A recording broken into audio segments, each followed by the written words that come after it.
okay? So the issue is this. In our communication apparatus, me and Ed talk about this other stuff. Y'all talk about right to work. The average black person don't know what right to work is. Don't even know what it means, yeah. Okay? Yeah. The issues. Keith, stand over here because you're on camera. We want them to get a good shot of you. Right there is good. Right there is good. Yeah. Okay. Yeah. The average individual don't understand that methodology in the communications that we hear from the Democratic Party. You got young African Americans and business folks too. So how do we communicate with those folks? Yeah. And we're not communicating with them. And lastly is that they had this thing, the game was rigged from the start. The money was for Gary Peters. The money was not to get out to vote in the city of Detroit. And they told Lon Johnson, this is what the deal is, and this is the rules of engagement, how you gotta go out and get the vote. But they never, let's think about this. There was 100,000 absentee ballots sitting in people's houses that nobody didn't go out and get. They didn't have a flushing operation. They didn't have a street operation. They had door to door. And if anybody knows, and I was an elected official, anybody knows there's certain times of the day people are not at home. You got to go where they're at, and we didn't go where they're at, and and that's what happened. Good point. Rebecca, what happened? Thank you, Keith Williams, Mr. Good Government, good perspective. So my name is Rebecca Thompson. I ran for state representative in Northeast Detroit, Harper Woods, Rose Point Woods, and Rose Point Shores. And as from a candidate's perspective, a first-time candidate, I was actually really surprised at how sort of set up things already were, right? I didn't know about sort of what the party would do, what they wouldn't do, what unions would do or what they wouldn't do. The first thing, I heard somebody tell me that one of the reasons why we lost is because I talked to people who didn't matter. Yeah. And so it's really disheartening to think that you're talking to voters who should be coming out to vote, and somebody says those people don't matter. We also got a check from a union so late that it almost didn't clear. And we had to beg the bank to not put a 5-day hold on it, so we'd have the money in the bank. So I think all in all, part of this is I saw organizations doing candidate training a month before the election.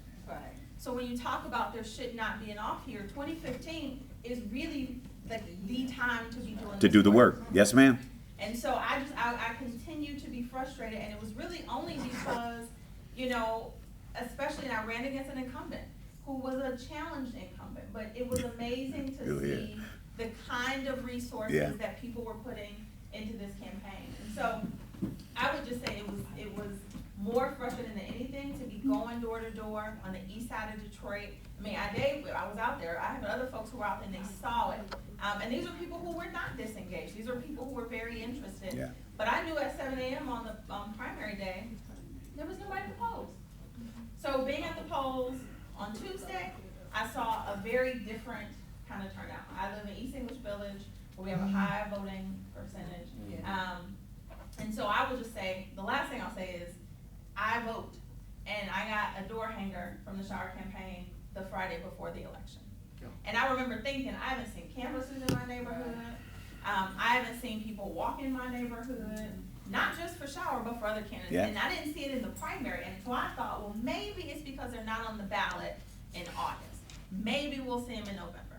You said a lot of important stuff, Rebecca. You said a lot of important stuff. Brother Peacock, I'm working in.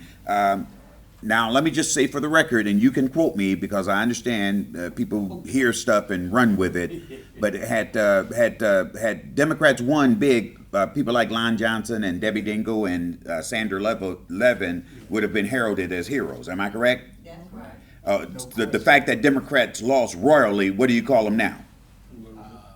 I mean, would they have gotten the credit had we won? No. They would not have gotten credit. So I'm asking, in this loss, who do you blame? But they're blaming Detroit and the city. That's blaming Lon Johnson. That's what I'm saying, guys. Let's keep it in perspective. Let's keep it in perspective. Hold on, Keith. I want to get several people in. I know it's hard, brother. Peacock then Clip. Okay, we get everybody in. Real quick though. Number one is door hangers. At the beginning, they were all Peters and or Shower. We never had the door hangers that had the whole list. Yeah, interesting. Until the last week. Interesting. There should be the whole ticket from the all the beginning, time. in Yeah. my opinion. Yeah. Secondly, to complicate things. Okay. 14 seats in the House of Representatives in Washington D.C. The Democrats got 49% of the vote for the whole state versus 47% for the Republicans. Gerrymandering. Gerrymandering. One big word. Democrats got 49% of the vote and only 36% of the seats in the House. State House. Democrats got 51% of the votes and only 43% of the seats. In the Senate, okay, this state Senate, okay, the Republicans did beat the Democrats 51 to 49%. But they turned their 51% voting into 71% in the Senate. Impact, yeah, impact. We Huge, need answers to gerrymandering. huge. And that's Right. everything else, that's another passion to add.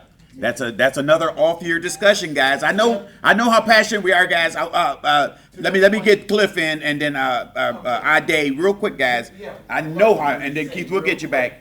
I know after you get 50, write it down so you don't forget. But I will get back to you. Go ahead. No, firstly, I find it unacceptable to be dealing with any campaign that has to have to convince a bank to waive a clearance of a check. I know that sounds very arrogant on my part, but I really believe my whole mantra has always been rules are for the poor and unfortunate. That's true. That's true. You know, if you can make people, you get people in your campaigns that say, hey, look here, let's knock off the ridiculousness, get this done, and guess what, it will be done. And whenever they say usually, okay, fine, that's my point. Secondly, identify, when we talk about we need PACs, we most certainly do. But first of all, we must identify who the we is. Who are the people that's gonna fund these PACs? We need to find out who they are, where the money is, and how predisposed they are for contributing this money. So that means we have to figure out what we can do for them. Why is it? And as they've done so marvelously in the Republican Party. Very good point. What Very good they've done point. so marvelously. Karl Rove, he can get people to donate $13 billion and they still lose. Okay? But still, we're up against the Koch brothers. We're up against, like you say, this is not a blue state by any means. We've got to, because we've got that redistricting, we got gerrymandering, but we've got to identify who the we is. And I think that we might have to go on the national celebrity level. Very good to points. find out. Very good points. Ade, then I'm gonna work you back in, Keith. I know you. I love And then, Ade. okay, I yeah. think the problem is we focus on politics instead of public service. I never pledged allegiance to the Democratic Party. I never pledged allegiance to the Republican Party. I don't lose. Yes. The Democrats lost. I don't. Amen. The Republicans won. Don't matter to me. Yes. You know, I'm gonna win, period. I don't know why we spend so much time focusing on being poor. Why don't we have big corporations? That's my ambition. My parents, they started off as working people. They all had businesses. My mother, my father, my grandfather, everybody had business. This is the goddamn issue. And the Republicans, they played their trump card. Yeah. This went up about It's called lies, right? 2 weeks. It's called right lies. before the Yeah, election. I saw it all over the hood. I catch the bus over here. Yeah. And catch the bus since I begun because I refuse to pay the driver's responsibility fee. Wow. I talked to a lot of people in the street. That was the issue. Driver's responsibility fee. Now, whether that's true or not, this was the card that was played all throughout our community. I chose the worst between two devils. The driver's responsibility fee and emergency management. As far as I was concerned, they both violated my civil and constitutional rights. I'm a very simple person. I do things alphabet. We get way down here to voters. What about citizens? Watch out. From now until the next time, we need to be talking to people about their responsibilities as citizens because we're losing our rights. Very good points. We're Very good points. losing our rights. Jump in, Keith. I know you're This is, chomping. Oh, thanks, Ade. Then This anime. is the deal with Then me. This is the deal with me. If you look at it, me and and then Ed talked I want to hear from about this. Katrina and Eddie Mack. Democratic Party, instead of Carl Levin retiring Gary Peters should have ran for governor, and Carl Levinson stayed in Senate. Interesting. You go to Matt Barkis down in Montana. Tennessee, yeah. He should have stayed there another 4 terms. Tom Harkin should have did the same thing. You have then you stabilize until we get to 2016. This is another issue with me. This is all about money. Campaigns is all about economics. They get rich and we get good. We get maneuver. Okay. Maneuver, At yes, the sir. end of the day, I'm saying this to you. I believe that black folks and I'm not saying that to be off the beaten narrow path, whatever y'all want to say it. There has to be some independence, and we need to negotiate. We need to negotiate our vote, because you think about it. We unemployed, we don't get the education system that work for us. Our people walking around in poverty, and the Democrats don't have an answer for urban issues that directly affect us on a day-to-day basis. That's right. So I'm tired of seeing Mark Schauer being thrown in our face. They pick who they want to run for and put it in our faces. So we get behind them. We got to go in the neighborhoods, get the vote out for them. They go back to their comfort zone, and then we get poverty. We get the same old Well stuff. I'm said. sick of it. Well said. I hear you, sir. Well said. We hear you, sir. But yours reflects a feeling that many of us live, and you're able to articulate it. Okay, prior to the general election, right here in this room, Yes. we talked about creating super PACs for black folks only. And, Mr. Wheeler, in fact, made the comment, why is it we have to apologize for asserting the fact that these PACs would be specific to meet the needs of black and minority candidates? Number 2, when I volunteered to do door knocking, I door knocked 300 and some odd doors. Now, as a volunteer, Yes. I could deliver whatever literature I wanted to. And I packed my own literature. Mr. Dillard's piece was on top of all of my literature, and did Mr. Schauer and Judge Thomas. However, those individuals who were being paid Yes. by the super PAC could only, by commitment and where the dollars were going, could only deliver literature that emphasized Mr. Schauer and Mr. Peters. Interesting. So again, in So that's a those partial examples, explanation. I'm gonna the come back to you money- guys. The money was controlling access to that information. Very, very insightful. Katrina, what happened? And what was your responsibility in this campaign? Hi, everyone. Hi. My name's Katrina Turnbow. I'm marketing director for W3R Consulting, an IT staffing and consulting firm. And as of recently, I've become very involved in politics. And when I say recently, I would say within the last year and a half, probably since Obama's last election, I actually perked up.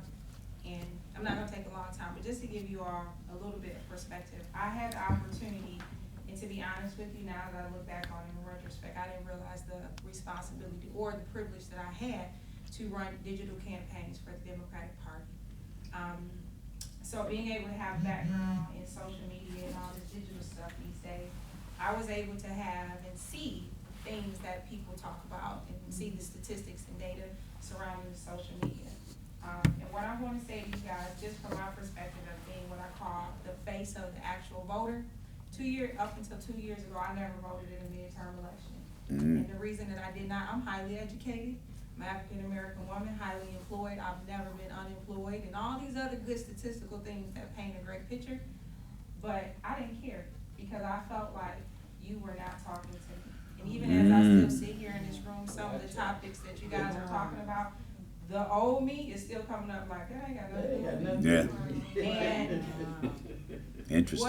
what I just have to say, and what I'm proud of, and the privilege that I had to be, in this campaign, is that someone like me actually represents the bridge of that gap. I had an opportunity to work with Keith and, some of the other people who are experienced in this campaign. I met Mr. Rick Blocker and did some things for the African American Alliance. I was very proud of that.